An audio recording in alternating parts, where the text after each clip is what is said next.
All right, cool. So I'm here with Leon. Morning, Amanda. Morning. It's actually coffee time, not going to lie. But we tasted all these last night, and I've had the pleasure of tasting your wines for about 4 years now. Yeah. And with your wife, wife, Margot. Who's fast asleep. Who's fast asleep. You make the Fledge & Co. So tell me a bit about the brand. What is the Fledge & Co? The Fledge & Co is a terroir by truck experiment project of finding the best vines in the Cape and making authentic, handcrafted, honest, decent wines. So our range, we call it the Fledge & Co because we like birds. Who doesn't? Yeah, if you're a cat, you love them even more. But so the thing is, we work for her family, and they've got a big, large winery, and which is Beauclass. Yeah, she's the 8th generation winemaker, and we wanted to go out on our own and try new stuff and different stuff, and we decided, if you want to call something, we wanted to call it the Fledge actually. The fledglings, but that was taken by Twitter, so we don't want to mess with the Twitter, so we called it the Fledge & Co. And a fledge is either a little bird that's just about to leave the nest or gets kicked out. We're still in limbo about that, but we've been crafting the wine since about 2012. Project originated in 2007, but 2012 first release, 360 bottles. It's 2018 now, and quite a few more wines and quite a few more bottles made. Still a big experimental project to the side, which is the experimental barrels, where we do weird and funky stuff, and we've like which is this weird and funky label. Yeah. Coming to odd bins in the UK very soon. But these, we're looking here like your kind of your main nest, staple. Yeah, the nest eggs, which we like to call them, and then these are the ones we attempt to craft every year. So tell us about your first one, Fumé Blanc. Fumé Blanc means spicy white in French. Barrel fermented and matured. I thought it meant smoky white. Spicy, the French. And this is wooded Sauvignon. Usually in South Africa it's unwooded. We buck the trend there a bit, and this it's a bit of, all our labels have a little story behind it. This is a bokmakiri on the label, a little bird, it's a shrike. They sing to each other, but they can also imitate other birds. So a metaphor for Sauvignon Blanc, because Sauvignon Blanc, in my opinion, is super terroir specific. If you've got no money for fancy machinery, the vineyards will tell you exactly where they're from. So in South Africa, we've got Darling along the west coast, is really grassy green. Durbanville, also grassy green, more tropical. And then the more inland you go, the warmer it gets and the more tropical the wines get. This one is 60% from Stellenbosch, 2 sites in Stellenbosch. Up in the mountains, Simonsburg, and then Fora next to the coast, and then 40% is from Sondagskloof, which is near Gansbaai. So if you ever watched a National Geographic thing about sharks in the Cape, it's usually Gansbaai where the big sharks are. Which means it's very cold. Cool climate stuff. The capsule still says high altitude, but the highest block is only 500, and the rest are like between 2.5 meters above sea level and about 75 meters above sea level. And how high do we go in South Africa? What is high altitude for South Africa? You can go all the way up to 960. Okay. Yeah, it's in Ceres, but there's also Sauvignon Blanc up there. I haven't got my hands on that yet. But maybe in the future. I wish to. So, barrel fermented, matured. We use about 7 different yeasts, and this one's the first year, the 2017, that includes a small portion of Semillon. So, really wild, fermented, funky Semillon. And I think you're the master of tasting notes. So I'll let you describe this wine, because I always love the way you describe wines and food and pairings. Well, this on a Sunday morning, it's a bit rough, but no, it's not rough. That's not true. You're a bit rough around the edges. The wine is lovely. Yeah, the wine's fine, but so this is just it just bursts forth with a bit of that white peach and nectarine, lots of grapefruit. More the yellow grapefruit, and then on the back end you got this lovely lime marmalade, lime leaf, and then this chalkiness. Every year we manage to somehow get this lovely chalkiness, and this one especially a lot of white pepper at the back end as well. A little bit of graveliness from the Semillon, but yeah, it all kicks in. Nice. We're going to be launching this at Cape Wine 2018. Oh, super! Soon. Yes, very soon. So, and what would you pair this one with? Because even like now that we're tasting, and it's room temperature, it's got a nice acidity. What would you pair this Well, with? What's your ideally would be ceviche. Uh-huh. Would be the best. Any kind of South African fish that you'd put in your ceviche? None. No. No, there you go. It's a bit dodgy making ceviche in South Africa Really? unless you Why? you're not used to it. Ah, So okay. you gotta know what you're doing. But Lots of lime. yeah, lots. We don't have that many limes, unfortunately. Okay, lots of lemon.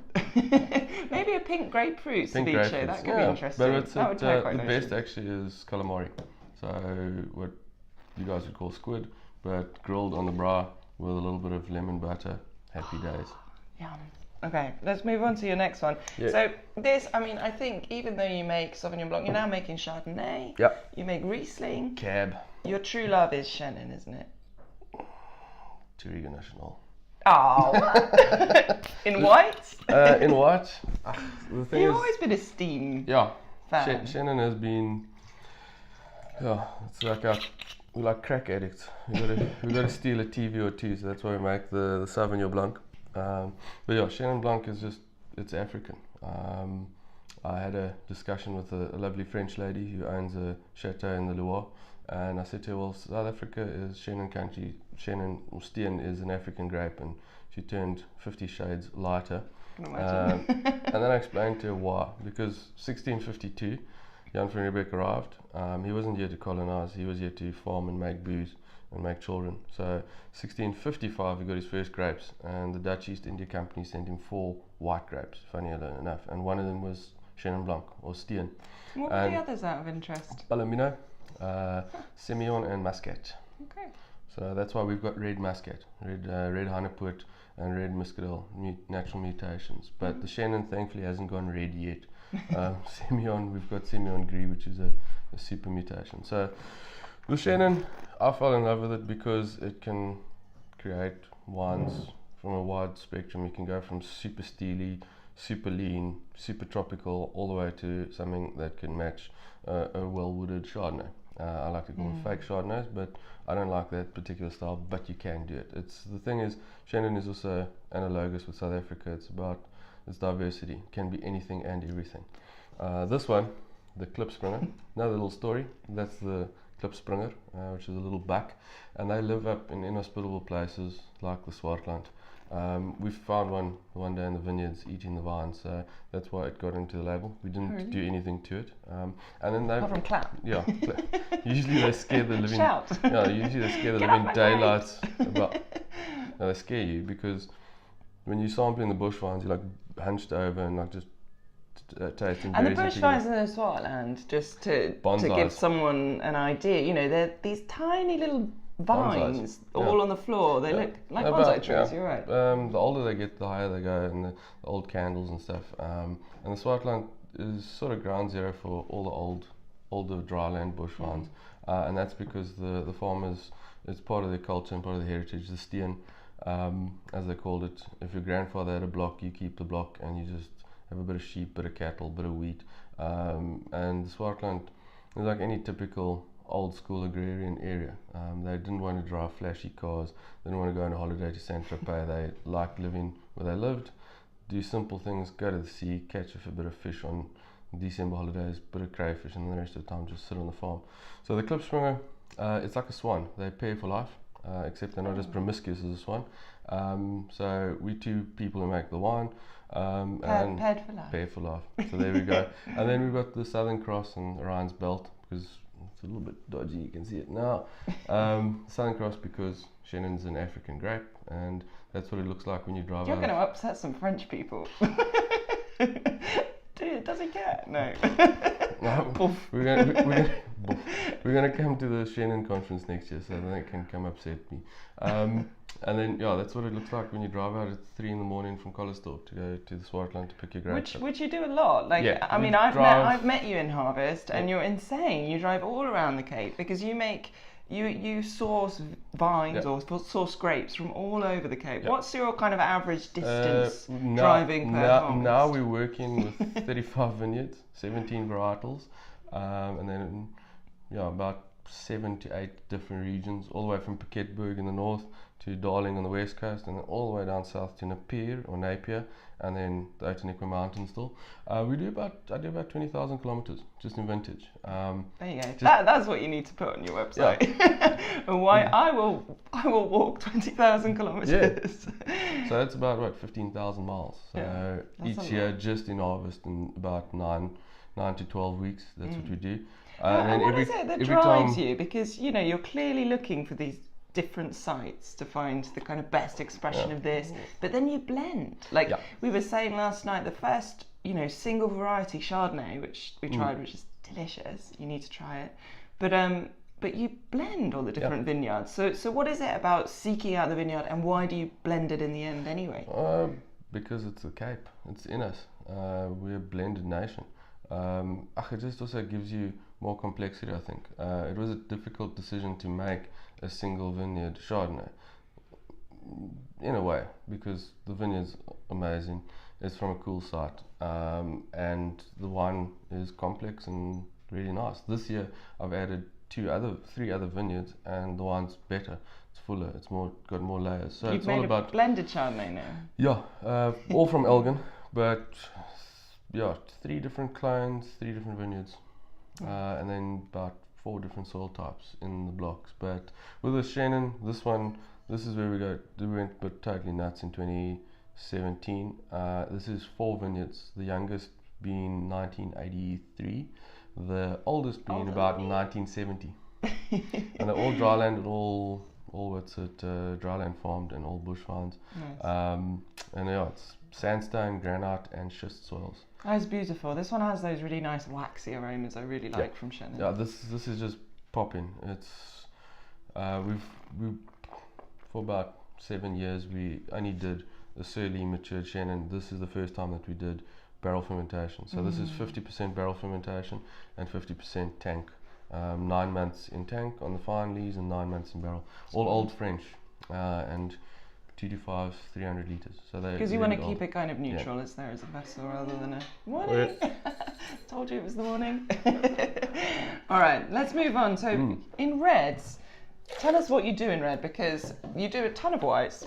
What percentage of your portfolio would be white versus red? About 85% at this stage, but we found out that people drink red wine as well. So one of those things, life happens, as the Chileans would say. So we decided to make some red. So Syrah, because I dislike Syrah greatly, I bought 3 tons to start with.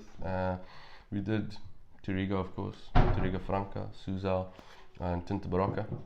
And we should say, of course, because Beauplace in the Karoo is known for its kind of port production, actually, and that's why you have your port production, Cape port production, and that's why you have your Portuguese varieties. And then my wife also did a master's degree on it, so it all is and they make an excellent port. Yeah, we do. We were one of the few people who make all the styles as well. I think there's about 17 styles. I think we do about 5 of them. We're also the only people in Africa still doing the Colheita, the dated Tawnies. But that production is minimal. It's like 1 or 2 barrels. And then also the ports are made properly. So we use Portuguese grapes. We've got a funny saying: if you want to make chicken pie, you've got to start with chicken. It's the only way to do it. So because the farm has such a diverse portfolio, we didn't feel right to make stuff that they were making. So one of the grapes that they used for Blanc de Noir and sparkling wine was Pinot, but they didn't make. You can't make.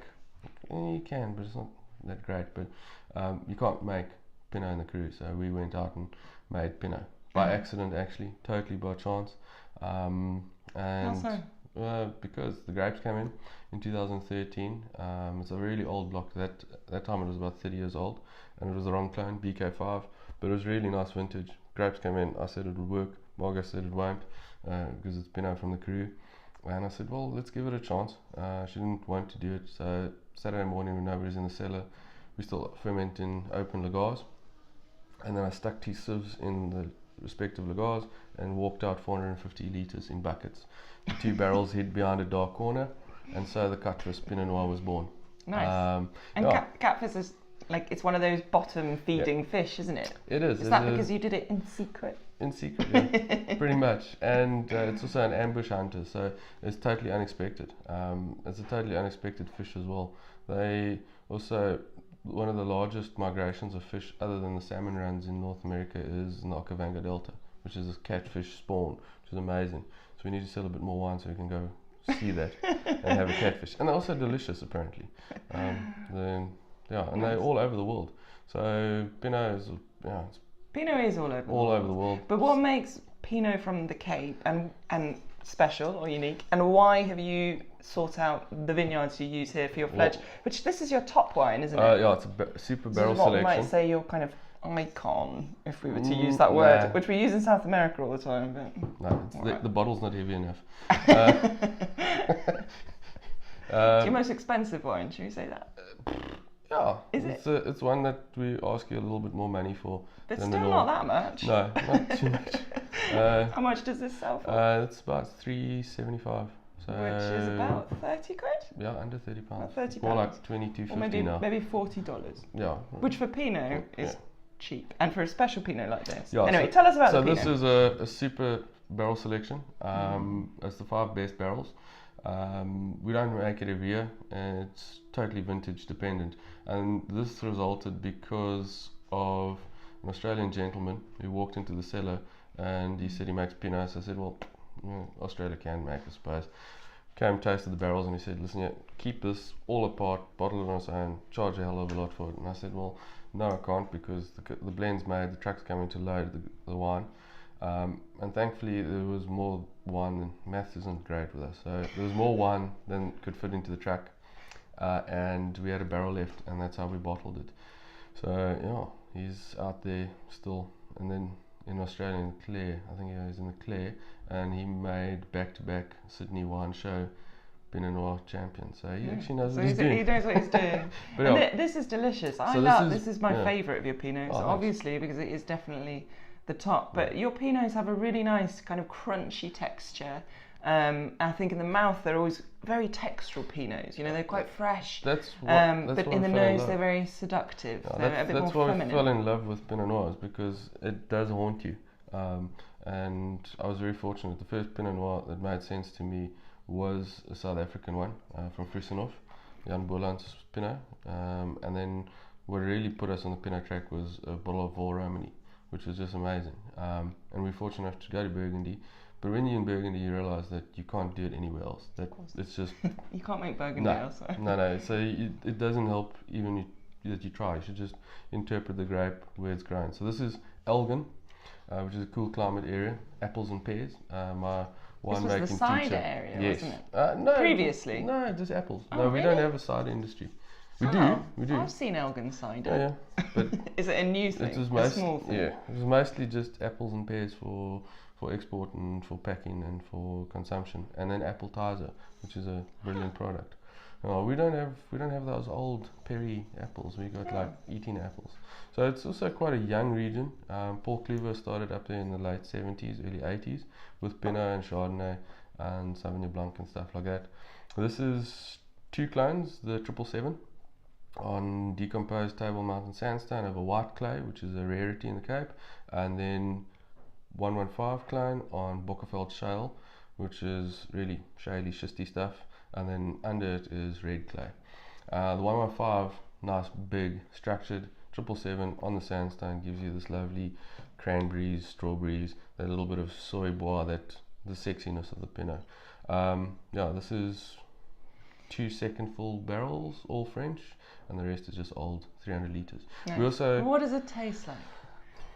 Well, David Bowie is on the back label, so it has to be good. Why have you put David Bowie on the back label? Because Starman, because he passed away right about the same time that we were harvesting the grapes, and each of our labels has something on it, like the Fume Blanc's got Arcade Fire reflector on it, which Bowie sings in, and then the Klipspringer has Paul Kelly's from Little Things Big Things Grape.